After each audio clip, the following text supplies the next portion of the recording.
ಅದ್ಭುತವಾದ ಹಣ್ಣುಣ್ಣಿಯ ಸೃಷ್ಟಿಯ ಪುರುಷ ಈ ಗುಣಶೇಖರ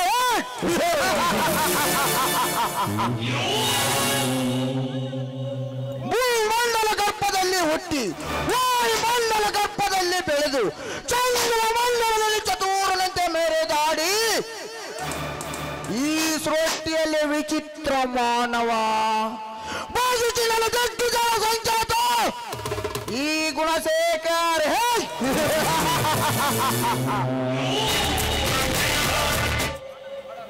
ಬಡ ರೈತರ ಬೆನ್ನೆಲುಬು ಮಾಡಿಕೊಂಡು ಸುತ್ತು 40 ರೈತರನ್ನೆಲ್ಲ ನನ್ನ ಅಂಕೆಯಲ್ಲಿ ಇಟ್ಟುಕೊಂಡು ಮತ್ತು ಮೆರೆಯುತ್ತಿರುವ ಈ ಗುಣಶೇಖರ ದರ್ಪದ ಸರ್ಪದ ಕೋಟೆಯನ್ನು ಭೇದಿಸುವ ಗರುಡ ಈ ಭೂಗರ್ಭದಲ್ಲಿ ಹುಟ್ಟಿಲ್ಲ ಹುಟ್ಟೋದಿಲ್ಲ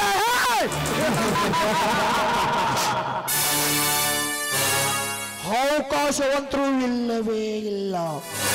ಒಂದು ವೇಳೆ ಈ ಸೃಷ್ಟಿಯಲ್ಲಿ ನನ್ನ ಕಣ್ಣು ತಪ್ಪಿಸಿ ಹುಟ್ಟಿದ್ದೆ ಆದರೆ ಅಂತವರು ನನ್ನ ವಿರುದ್ಧ ಗುಡೂರು ಹಾಕಿದ್ದೆ ಆದರೆ ಈ ಊರಿನ ಹೆಬ್ಬಾಲೆ ನೇತು ಹಾಕಿ ಸುತ್ತ ಹಾಕಿರುವ ಪ್ರಚಂಡ ಗಂಡೋಲಿಗಳ ಗಂಡ ಹೆಣ್ಣೋಲಿಗಳ ಪಾಲಿನ ಮಾರ್ತಾಂಡ ಈ ಗುಣಶೇಖರ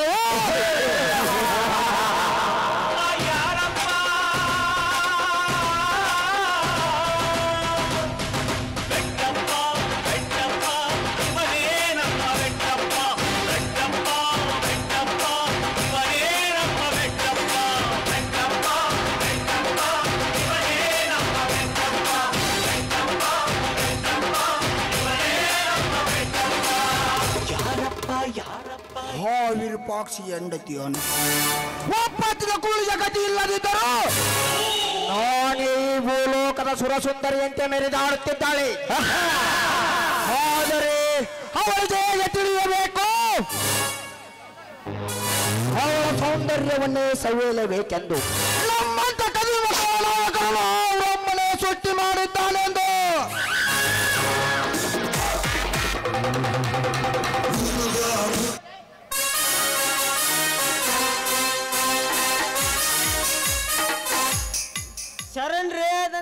ಯಾರನ್ನ ಬಾರೋ ನಾರಾಯಣ, ಎತ್ತ ಕಡೆಯಿಂದ ಬರ್ತಾ ಇದೆ ನಿನ್ನ ಪಯಣ?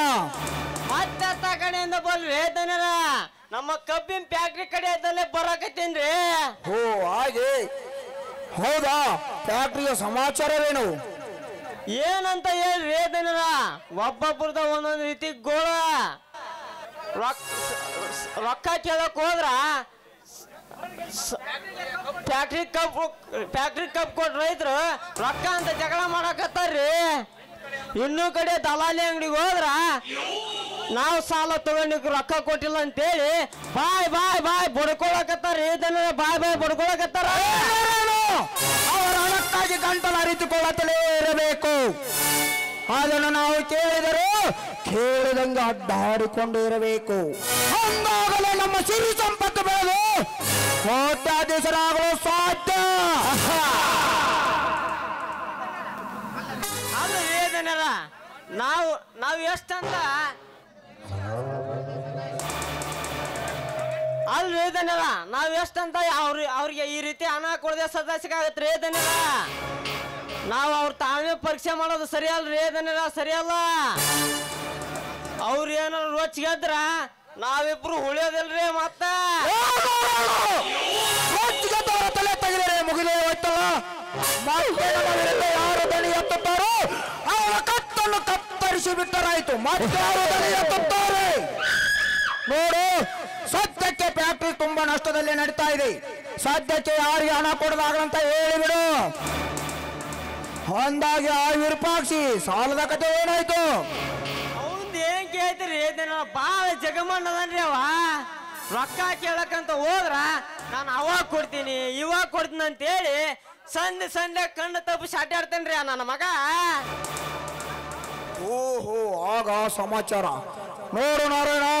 ನಮ್ಮ ಆರ್ಯ ಬಂದ ತಕ್ಷಣವೇ ಆ ವಿರೂಪಾಕ್ಷಿಯ ಮನೆಗೆ ಹೋಗಿ ಸಾಲದ ಬಗ್ಗೆ ವಿಚಾರಿಸಿ ಬರಲು ಅಸಲು ಬಾಕಿ ಕೊಡದೆ ಹೋದರೆ ಆ ಬಡಾಭಿಕಾರಿನ ಹತ್ತು ಎಳೆದು ತಂದು ಈ ನನ್ನ ಫ್ಯಾಕ್ಟ್ರಿಯಲ್ಲಿ ಚಾಕರಿಗೆ ಹಚ್ಚಿ ಅವಳ ಹೆಂಡತಿ ನನ್ನ ರೂಮ್ಗೆ ಕರೆದು ತರಲು ಹೇಳಿಬಿಡು. ಸತ್ಯಷ್ಟು ಮಾಡಿ ಬರ್ತೇನೆ ನಾನು. ಮುಂದೆ ಏನು ಬರ್ತಾನೆ ನಾನು ನೋಡ್ತೇನೆ. ಗುದ್ಲಿಂಗ್ ಸ್ವಾಮಿ, ಇವ್ರ ಅಂಗಡಿಗೆ ಧಾನ್ಯ ತರೋರು ಅದೇನು ಕರ್ಮ ಮಾಡ್ಯಾರ ಅಂತೀನಿ. ಅವ್ರ ಬೆಳೆ ಧಾನ್ಯಕ್ಕೆ ಕರೆಕ್ಟಾಗಿ ರೊಕ್ಕ ಕೊಡಂಗಿಲ್ಲ. ಅವ್ರ ಬೆಳೆ ಆದ್ರೆ ಅದ ರೈತರ ಇವ್ರ ಬೆಳೆ ಅದೇ ರೈತರು ಇವ್ರ ಬೆಳೆ ಧಾನ್ಯಕ್ಕ ಸರಿಯಾಗಿ ರೊಕ್ಕ ಕೊಡ್ಲಿಲ್ಲ ಅಂದ್ರ ಅವ್ರ ಮನೆ ಏನ್ರ ತಗೊಂಬಂದು ಇವ್ರ ಮನೆಗೆ ಕೊಡ್ಬೇಕಂತ್ರಿ. ನನ್ನ ಮಗನ ಮನೆಗೆ ಎಂತ ಕರ್ಮ ಅಂತೀನ್ರಿ ಅದು ಯಾವನ ಆರ್ಯ ಅಂತ್ರಿ. ಅವನು ಹುಡುಕ್ಬೇಕಂತ್ರಿ. ಹೋಗಿ ಕರ್ಕೊಂಡು ಬರ್ಬೇಕಂತ್ರಿ. ಹೋಗಿ ಕರ್ಕೊಂಡ ಅವ ಎಲ್ಲಿ ಅದವನು ಏನು ಆ ದೇವ್ರಿಗೆ ಗೊತ್ತು ನೋಡ್ರಿ ಅಪ್ಪ, ದೇವ್ರಿಗೆ ಗೊತ್ತ.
ಧನಿಕರ ದೊರೆಯಾಗಿ ದರ್ಪದ ಸಾಮ್ರಾಜ್ಯ ಅಧರ್ಮ ಕೋಟೆ ನಿರ್ಮಿಸಿಕೊಂಡು ಎತ್ತಿ ನಿಂತ ಕಾಳಿಂಗ ಶರ್ಪದಂತೆ ಬಡವರ ರಕ್ತವನ್ನು ಹೀರಿ ಮೆರೆಯುತ್ತಿರುವ ಗುಣಶೇಖರ ಕಲಿಯುಗದ ಕುಬೇರ ನನ್ನ ಮಾವ ಗುಣಶೇಖರ. ಆದರೆ ನನ್ನ ಮಾವನ ಮರ್ಮವನ್ನು ಅರಿಯದೆ ತಿಳಿಯದೆ ತಿಳಗೇಡಿ ಬಡವರು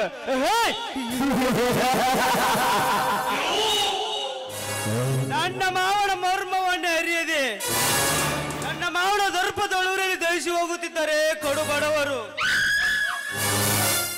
ಬೆವರು ಸಿರಿಸಿದ ಬೆಳೆದ ದನಕ್ಕೆ ಹಣ ಕೊಡದೆ ಬಡ ರೈತರು ಹೊಟ್ಟೆಗೆ ಇಟ್ಟಿಲ್ಲದೆ ಸಾಯುತ್ತಿದ್ದರು. ನೀನು ಮಾತ್ರ ಮಹಾರಾಜನಿಗೆ ಮೆರೆದಾಡುತ್ತಿರುವೆ ಗುಣಶೇಖರ. ಬಡವರ ನೆಲವನ್ನು ವೆಟ್ಟಲಾಗಿ ಮಾಡಿಕೊಂಡು ನನ್ನನ್ನು ಬಲಗೈ ಬಂಟನಾಗಿ ಮಾಡಿಕೊಂಡು ನೀನು ಮಾತ್ರ ಎಂಟನೇ ಬಂಟನೆಂದು ಬೋರ್ಗುರುತ್ತಿರುವ ನಿನಗೆ ಹೇಗೆ ತಿಳಿಬೇಕು ಈ ನಿನ್ನ ಹಳೆನೇ ನಿನ್ನ ಪಾಲಿಗೆ ಮೃತ್ಯುಂಜಲಿ ಎಂದು. ಗುಣಶೇಖರ, ಮೊದಲಿನಿಂದಲೇ ನನ್ನ ಕಡೆಗಣ್ಣಿನಿಂದ ಕುಡಿ ನೋಟದಿಂದ ಗಮನಿಸುತ್ತಾ ಬಂದೆನು. ಈ ನಿನ್ನ ದರ್ಪ ಸಾಮ್ರಾಜ್ಯವನ್ನು ಮತ್ತಿನಿಂದಲೇ ಸಿಡಿಸಬೇಕೆಂದು. ಅದಕ್ಕಿಂತ ಮುಂಚೆ ಅಂಧದಾರ ಮನೆಯಲ್ಲಿ ಚಿಗಿರಂತೆ ಚಿಗುದಾಡುತ್ತಿರುವ ನಿನ್ನ ತಂಗಿ ಅಂಕಿತಳನ್ನು ಅವಳಿಗೆ ಬಲೆ ಬೀಸಿ ಅವಳನ್ನು ನನ್ನ ಅಂಕಿನಲ್ಲಿ ಸಿಲುಕಿಸಿ ನಂತರ ತೋರಿಸುವೆ ಈ ಹಾರಿನ ಹರ್ಬಟವನ್ನು.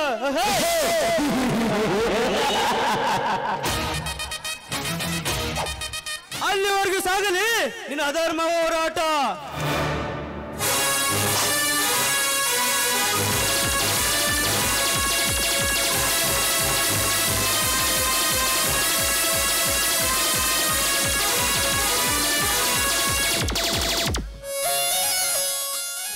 ಹಲೋ ಮಾವ.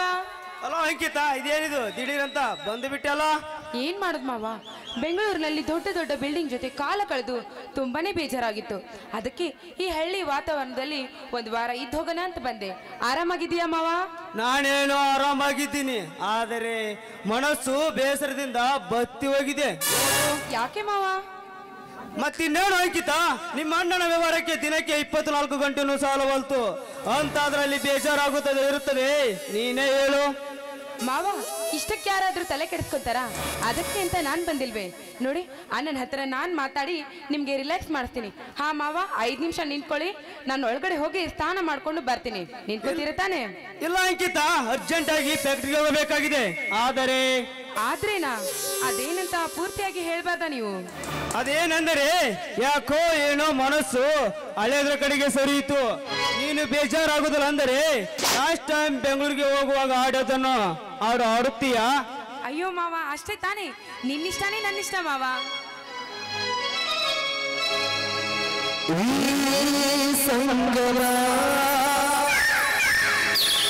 ನಮಗಿಂದು ಸಂಭ್ರಮ ಸುಂದರ ಲೋಕದ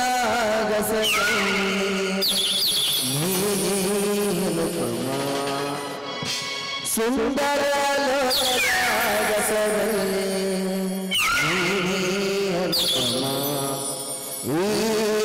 ಸಂಗಮ ಸಂಗಮ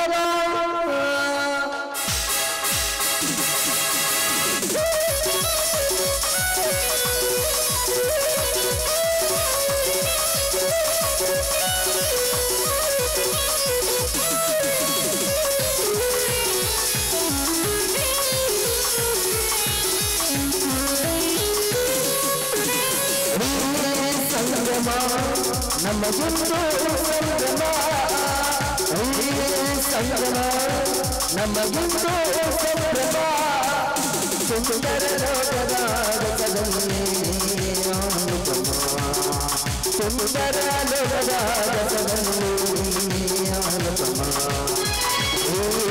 ಸಂಗಮ ಸಂಗಮ ಸಂಗಮ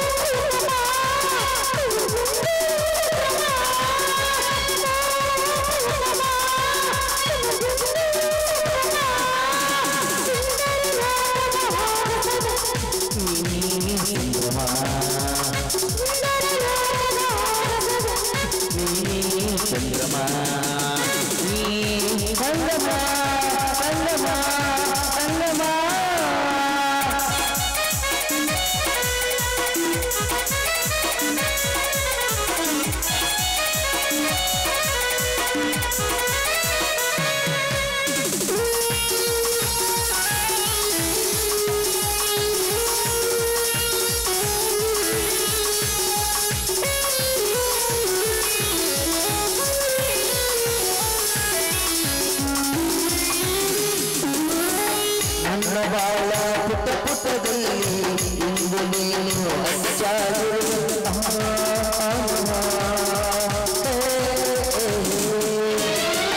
ನನ್ನ ಬಾಳ ಪುಟ್ಟ ಪುಟ್ಟದಲ್ಲಿ ಇಂದು ನೀನು ಹಚ್ಚಾಗಿರು ನನ್ನ ಮನಸ್ಸಿನ ದೇವತೆ ನೀನು ಬಾಳ ಭಾಗದ ಜ್ಯೋತಿ ನೀನು ನನ್ನ ಮನಸ್ಸಿನ ದೇವತೆ ನೀನು ಬಾಳ ಭಾಗದ ಜ್ಯೋತಿ ನೀನು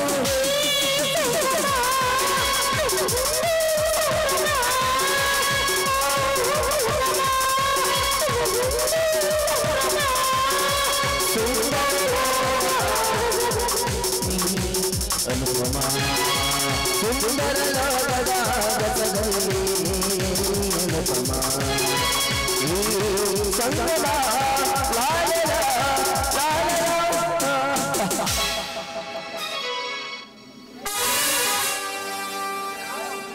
ಗುಣಶೇಖರ, ನೀನು ಬಡಿದು ತಿನ್ನುತ್ತಿರುವ ಬಡ ಪಕ್ಷಿಯ ಸಂಸಾರವನ್ನು ಕಾಗೆಯಂತೆ ಅನ್ನಕ್ಕೆ ಬಡಿದಾಡುತ್ತಿರುವ ನಿನ್ನನ್ನು ರಣಹದ್ದಿನಂಗೆ ಬಡಿದು ತಿನ್ನಲಿಲ್ಲ. ನನ್ನ ಹೆಸರು ಆರನೇ ಅಲ್ಲ. ಮಿಸ್ಟರ್ ಗುಣಶೇಖರ, ನೀನು ಇದುವರೆಗೂ ಈ ನಮ್ಮ ಆರ್ಯಭಟನನ್ನು ಮುಂದಿಟ್ಟುಕೊಂಡು ಅದೆಷ್ಟೋ ಬಡವರ ಬದುಕನ್ನೇ ಸರ್ವನಾಶ ಮಾಡಿದೆಯಲ್ಲ. ಆದರೆ ಈ ಆರ್ಯ ನಿನ್ನ ಅಂಕಿತವನ್ನು ಮುಂದಿಟ್ಟುಕೊಂಡು ನಿನ್ನ ಸರ್ವ ಆಸ್ತಿಗೆ ಅಧಿಪತಿನಾಗಿ ಮಾವನಿಗೆ ತಕ್ಕ ನಡೆಯನಾಗಿ ಮೆರೆಯುವುದೇ ಈ ಆರ್ಯನೆಂಬ ಆರ್ಯಭಟನ ಗುರಿ.